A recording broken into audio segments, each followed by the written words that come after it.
भक्तों, जब किसी इंसान की मृत्यु होती है तो उसके घर के बाहर भीड़ लग जाती है, रिश्तेदार जमा हो जाते हैं, रोना धोना मच जाता है और फिर एक अंतिम यात्रा निकलती है। श्मशान घाट की तरफ राम नाम सत्य है के नारे लगते हैं और उस शरीर को जिसे कल तक मखमल के गद्दों पर नींद नहीं आती थी, उसे लकड़ियों के ढेर पर लिटा दिया जाता है, आग लगा दी जाती है। और जब वह शरीर धू धू करके जलने लगता है तो धीरे धीरे सारे रिश्तेदार, सारे दोस्त और परिवार वाले वहां से जाने लगते हैं। वो पीछे मुड़कर भी नहीं देखते, ये सोचकर कि अब सब खत्म हो गया। लेकिन क्या सच में सब खत्म हो गया है? यहीं से शुरू होता है वह भयानक और रोंगटे खड़े कर देने वाला सच, जिसके बारे में गरुड़ पुराण के प्रेत खंड में विस्तार से लिखा गया है। जब श्मशान में आखिरी आदमी भी चला जाता है, जब चिता की आग बूझने लगती है और सिर्फ गर्म राख और सन्नाटा बजता है, तब वहां एक शख्स खड़ा रह जाता है। वो कोई इंसान नहीं होता, वो उसी मृतक की आत्मा होती है जो अपनी ही राख के पास खड़ी होकर उस मंजर को देख रही होती है। जरा सोचिए, वह आत्मा जो कुछ घंटे पहले तक उस शरीर के अंदर थी, जो उस शरीर को अपना मानती थी, आज वह उस शरीर को राख के ढेर में बदला हुआ देख रही है। उसे विश्वास नहीं होता कि जिस शरीर को उसने पूरी जिंदगी सवारा, खिलाया पिलाया और सुरक्षित रखा, जिस चेहरे को आईने में देखकर उसे गुरूर होता था, वह अब एक मुट्ठी राख बन चुका है। गरुड़ पुराण कहता है कि दाह संस्कार के ठीक बाद का 1 घंटा आत्मा के लिए सबसे ज्यादा कष्टदायी, डरावना और भारी होता है। यह वह समय होता है जब आत्मा को पहली बार यह एहसास होता है कि वह अब इस भौतिक दुनिया का हिस्सा नहीं रही। इस 1 घंटे में श्मशान की उस भयानक खामोशी में आत्मा के साथ क्या क्या घटता है, उसे क्या दिखाई देता है और वह वहां से तुरंत यमलोक क्यों नहीं जाती, आज हम इसी गहरे रहस्य से पर्दा उठाएंगे। सबसे पहले हमें उस स्थिति को समझना होगा जब शरीर जल रहा होता है। शास्त्रों के अनुसार जब तक शरीर पूरी तरह नहीं जल जाता, तब तक आत्मा को एक मोह रहता है। उसे लगता है कि शायद मैं वापस इस शरीर में प्रवेश कर सकूं, शायद मैं फिर से जिंदा हो सकूं। वो बार बार उस जलते हुए शरीर के पास जाती है, उसके चारों तरफ चक्कर लगाती है, लेकिन आग की तपन और यमदूतों का अदृश्य पाश उसे उस शरीर में घुसने नहीं देता। वह देखती है कि कैसे उसकी त्वचा जल रही है, कैसे उसकी हड्डियां चटक रही हैं। यह दृश्य उसके लिए किसी प्रलय से कम नहीं होता। और फिर आता है वह दर्दनाक पल जिसे कपाल क्रिया कहते हैं, जब घर का कोई सदस्य या बेटा बांस के डंडे से जलते हुए शव के सिर पर प्रहार करता है और सिर को फोड़ देता है। यह दृश्य देखने में जितना भयानक है, आत्मा के लिए उससे कहीं ज्यादा पीड़ादायक है। गरुड़ पुराण कहता है कि जैसे ही कपाल फटता है, एक जोरदार धमाका होता है जो सिर्फ आत्मा को सुनाई देता है। यह वह पल है जब आत्मा का उस शरीर से आखिरी बंधन टूट जाता है। उसे समझ आ जाता है कि अब वापसी का कोई रास्ता नहीं बचा, यह दरवाजा हमेशा के लिए बंद हो चुका है। लेकिन असली कहानी तो इसके बाद शुरू होती है, जब कपाल क्रिया हो जाती है और शरीर जलकर खाक हो जाता है। तब नियम के अनुसार घर वाले और रिश्तेदार वहां से लौटने लगते हैं। शास्त्रों में सख्त नियम है कि श्मशान से लौटते वक्त पीछे मुड़कर नहीं देखना चाहिए। क्या आपने कभी सोचा है कि ऐसा क्यों कहा जाता है? इसके पीछे एक बहुत बड़ा और डरावना कारण है। जब परिवार वाले वहां से जाने लगते हैं तो आत्मा घबरा जाती है। उसे लगता है कि यह लोग मुझे इस सुनसान और डरावनी जगह पर अकेला छोड़कर कहां जा रहे हैं। वह चिल्लाती है, आवाज देती है कि रुको, मुझे भी साथ ले चलो, मैं यहाँ अकेला नहीं रह सकता, मुझे डर लग रहा है। लेकिन उसकी आवाज किसी को सुनाई नहीं देती, क्योंकि अब वह आवाज हवा में गूंजने वाली ध्वनि नहीं बल्कि एक कंपन है। वह आत्मा दौड़ती है, अपने बेटे को पकड़ने की कोशिश करती है, अपनी पत्नी या पति को आवाज देती है, उनके कपड़ों को पकड़ने की कोशिश करती है, लेकिन उसका हाथ उनके शरीर के आर पार निकल जाता है। वो किसी को छू नहीं सकती, किसी को रोक नहीं सकती। और जब वह देखती है कि उसके अपने ही लोग, जिनके लिए उसने पूरी जिंदगी पाप किए, झूठ बोला, बेईमानी की, रात दिन एक करके पैसा कमाया, वो आज उसे एक अनजान जगह पर राख के ढेर के पास अकेला छोड़कर जा रहे हैं, तब उसे जीवन का सबसे बड़ा धोखा महसूस होता है। उसे समझ आता है कि दुनिया का कोई भी रिश्ता आखिर तक साथ नहीं देता, सब मतलब के साथी थे। जैसे ही शरीर ने साथ छोड़ा, सब ने मुंह मोड़ लिया। अब सवाल आता है कि आत्मा उस शमशान में 1 घंटे तक क्यों रुकती है, वह तुरंत उनके पीछे क्यों नहीं जाती। गरुड़ पुराण के अनुसार शमशान भूमि भगवान शिव का निवास स्थान मानी जाती है, लेकिन यह अतृप्त आत्माओं, भूतों और पिशाचों का गढ़ भी है। जब कोई ताजा मृत्यु होती है तो उस आत्मा के चारों तरफ एक सुरक्षा कवच होता है जो उसे कुछ समय के लिए श्मशान की नकारात्मक शक्तियों से बचाता है। लेकिन जैसे जैसे समय बीतता है वह कवच कमजोर पड़ने लगता है। उस 1 घंटे के दौरान आत्मा को श्मशान में मौजूद दूसरी भटकती हुई रूहें दिखाई देने लगती हैं। उसे अजीब अजीब सी डरावनी आवाजें सुनाई देती हैं। वो देखती है कि वहां कई ऐसी आत्माएं हैं जो सैकड़ों सालों से मुक्ति के लिए तरस रही हैं, जो भूख और प्यास से तड़प रही हैं, जिनका शरीर विकृत हो चुका है। कुछ आत्माएं हवा में तैर रही होती हैं तो कुछ जमीन पर रेंग रही होती हैं। वह नई आत्मा को देखकर उसकी तरफ लपकती है, उसे डराने की कोशिश करती है। यह दृश्य देखकर वह नई आत्मा डर के मारे कांपने ही है। वह छिपने की जगह ढूंढती है, लेकिन श्मशान के खुले मैदान में छिपने की कोई जगह नहीं होती। उसे अपनी गलतियों का, अपने पापों का पछतावा होने लगता है। वह सोचती है कि काश मैंने जीवन में कुछ पुण्य किया होता, काश मैंने भगवान का नाम लिया होता तो आज मुझे यह दिन नहीं देखना पड़ता। गरुड़ पुराण कहता है कि उस 1 घंटे में आत्मा को यमदूत तुरंत नहीं पकड़ते, वह उसे छोड़ देते हैं ताकि वह अपनी आंखों से देख सके कि जिस शरीर और जिस संसार पर उसे इतना घमंड था उसकी असली औकात क्या है। यह श्मशान वैराग्य का क्षण होता है। आत्मा को यह एहसास दिलाने के लिए कि तूने क्या खोया है और क्या पाया है, उसे वहां रुकना पड़ता है। उस समय आत्मा को एक बहुत ही विचित्र अनुभव होता है। उसे समय का ज्ञान नहीं रहता। जो हमारे लिए 1 घंटा है वह उस आत्मा के लिए कई दिनों के बराबर लगता है। उस अकेलेपन में, उस सन्नाटे में उसे अपने जीवन की रील दिखाई देने लगती है। गरुड़ पुराण इसे जीवन समीक्षा या लाइफ रिव्यू कहता है। बचपन से लेकर जवानी तक और जवानी से लेकर बुढ़ापे तक उसने जो भी कर्म किए, चाहे वह बंद कमरे में किए हो या सबके सामने, सब कुछ उसकी आंखों के सामने तैरने लगता है।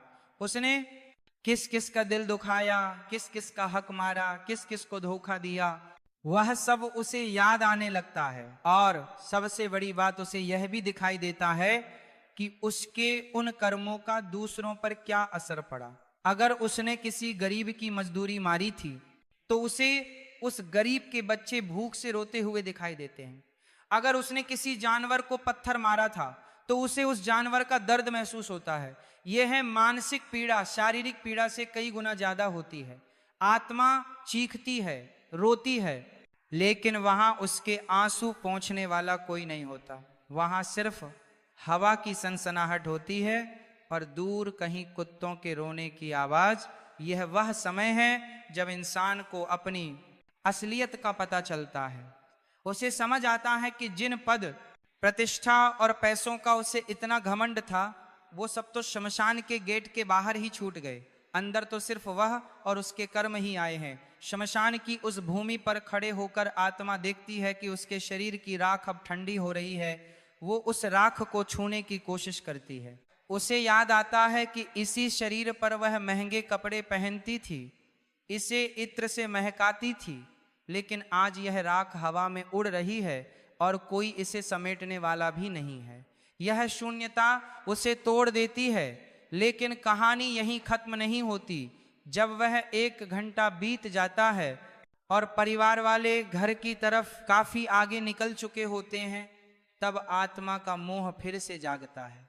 वह डरती है, घबराती है और भागते हुए अपने परिवार के पीछे जाती है। वह देखती है कि उसके बेटे और भाई बातें करते हुए जा रहे हैं।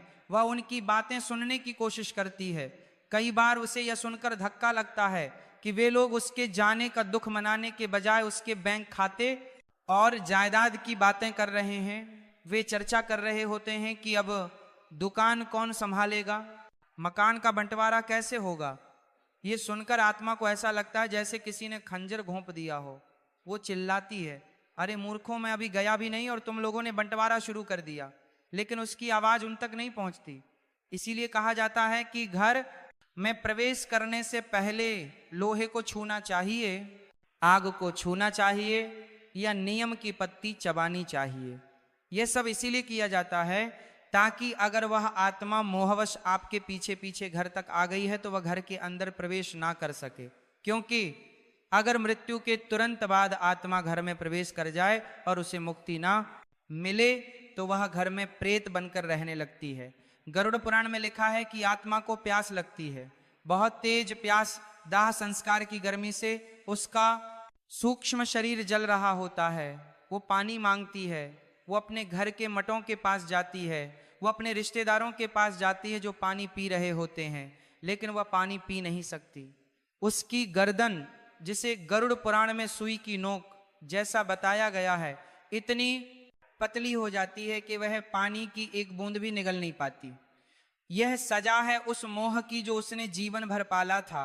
उसे भूख लगती है, वह अपने घर की रसोई में जाती है जहां उसका मनपसंद खाना बनता था, लेकिन वह उसे खा नहीं सकती। वह सिर्फ उसकी खुशबू ले सकती है। ये बेबसी उसे तोड़कर रख देती है। उस 1 घंटे के बाद जब आत्मा अपने घर पहुंचती है तो वो वहां का नजारा देखती है। वो देखती है कि लोग उसकी फोटो पर माला चढ़ा रहे हैं, कुछ लोग उसके जाने का दुख मना रहे हैं, तो कुछ लोग उसकी संपत्ति, उसके पैसे और उसके बंटवारे की बातें कर रहे हैं। यह देखकर आत्मा को गहरा आघात लगता है। उसे समझ आता है कि मेरे जाने के बाद भी दुनिया वैसी ही चल रही है, किसी के रुकने से कुछ नहीं रुकता। जिन पैसों के लिए उसने भाई से लड़ाई की, जिन गहनों के लिए उसने दूसरों का दिल दुखाया, आज वह सब यहीं धरे रह गए हैं और वह खाली हाथ, नंगा और बेबस खड़ा है। उसे अपने ही घर में बेगानापन महसूस होता है। वो अपनी ही कुर्सी पर बैठना चाहता है लेकिन बैठ नहीं पाता। वो अपने बच्चों के सिर पर हाथ रखना चाहता है लेकिन रख नहीं पाता। वह अपने पत्नी को रोते हुए देखता है और उसे चुप कराने की कोशिश करता है, लेकिन वह उसे महसूस नहीं कर पाती। यह असमर्थता आत्मा को पागल कर देती है।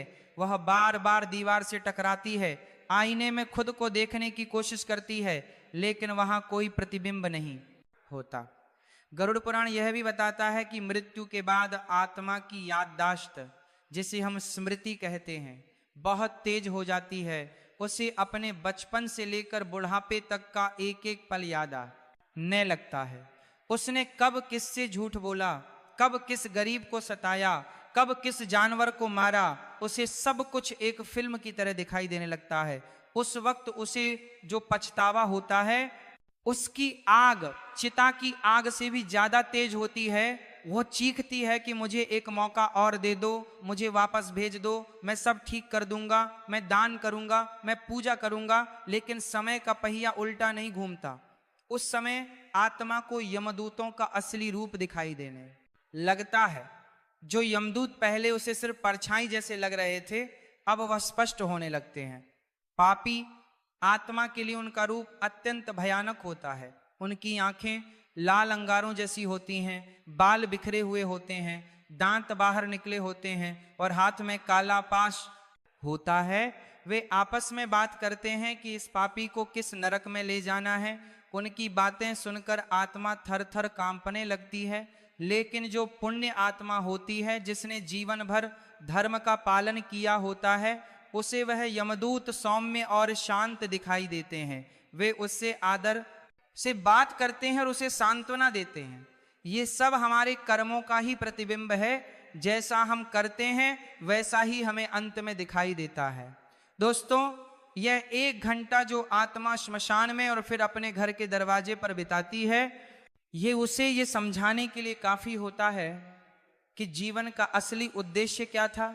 हम पूरी जिंदगी भागते रहते हैं, पैसा कमाने के लिए, नाम कमाने के लिए, बड़ा घर बनाने के लिए। हम रिश्तों को दांव पर लगा देते हैं, नैतिकता को भूल जाते हैं, लेकिन अंत में उस 1 घंटे में हमारे पास सिर्फ हमारे कर्म होते हैं। अगर आपने जीवन में किसी प्यासे को पानी पिलाया है तो उस वक्त आपको ठंडक महसूस होगी। अगर आपने किसी नंगे को कपड़ा दिया है तो उस वक्त आपको सुरक्षा महसूस होगी। लेकिन अगर आपने सिर्फ छीना है, सिर्फ बटोरा है, तो उस वक्त आपको सिर्फ तड़ भप मिलेगी। गरुड़ पुराण का ये ज्ञान हमें डराने के लिए नहीं है, ये हमें जगाने के लिए है। ये हमें बताता है कि जिस मौत से हम इतना डरते हैं वह तो आनी ही है, और जब वह आएगी तो हमारे बैंक बैलेंस, हमारी डिग्रियां, हमारे फॉलोअर्स कुछ काम नहीं आएंगे। उस एक घंटे में जब हम अपनी ही राख को देख रहे होंगे तब हमें सुकून सिर्फ इस बात से मिलेगा कि हमने किसी का भला किया था।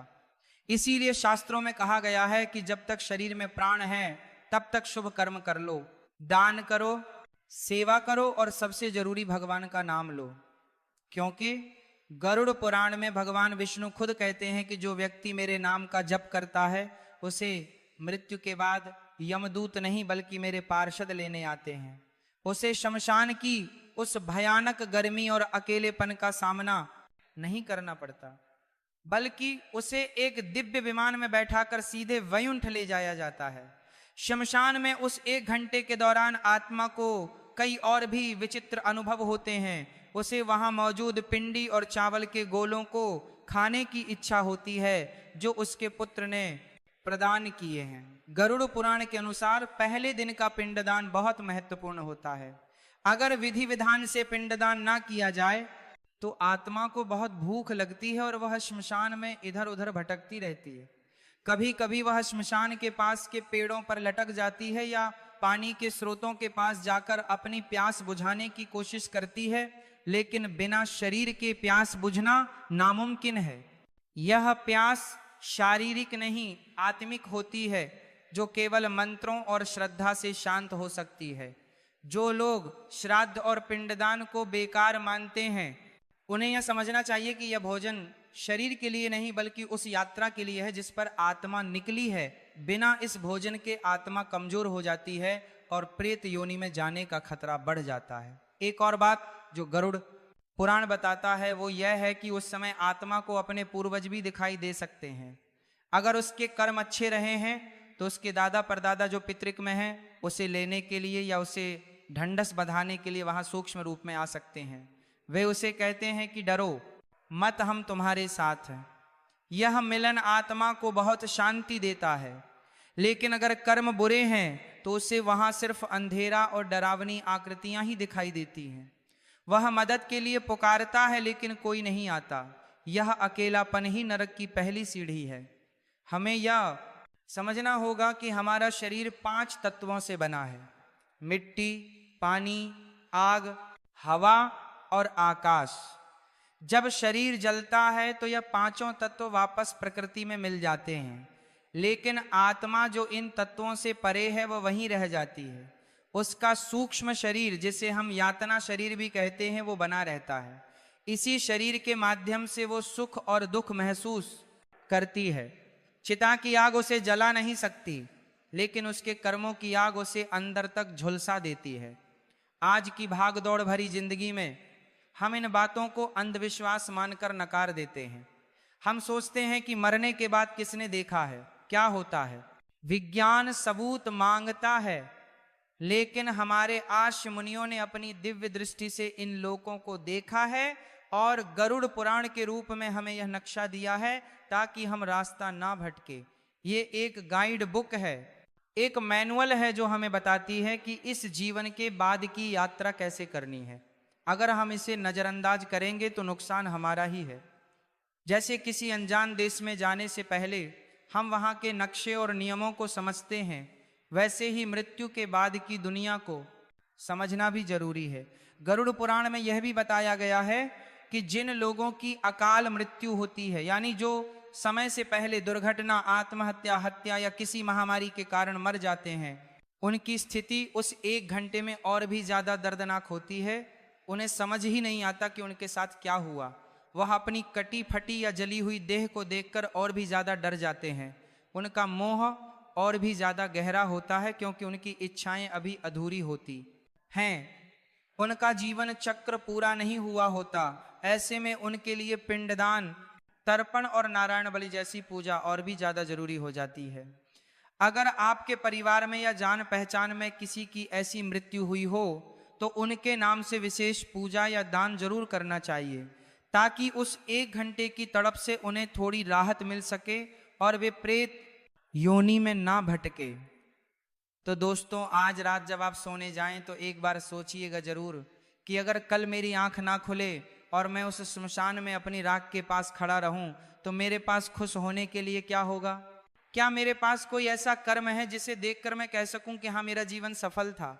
अगर जवाब ना है तो अभी भी देर नहीं हुई है, सांसें चल रही हैं, मतलब मौका बाकी है। आज से ही, अभी से ही अपने जीवन की दिशा बदल दीजिए। नफरत छोड़िए, प्रेम बांटिए, लालच छोड़िए, दान कीजिए और अहंकार छोड़िए, भक्ति कीजिए, अपने माता पिता की सेवा कीजिए, क्योंकि गरुड़ पुराण कहता है कि जो अपने माता पिता को दुख देता है उसे यमलोक के मार्ग में आग पर चलना पड़ता है। जो पराई स्त्री पर बुरी नजर डालता है उसकी आंखों में लोहे की सलाखें डाली जाती हैं। जो धोखे से धन कमाता है उसे वहां सांप बिच्छुओं के बीच रहना पड़ता है।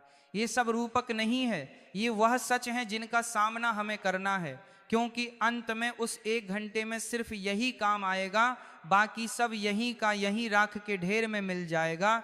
आपके बड़े मकान, आपकी गाड़ियां, आपके गहने सब दूसरे लोग ले लेंगे, आपका शरीर भी आपसे छीन लिया जाएगा।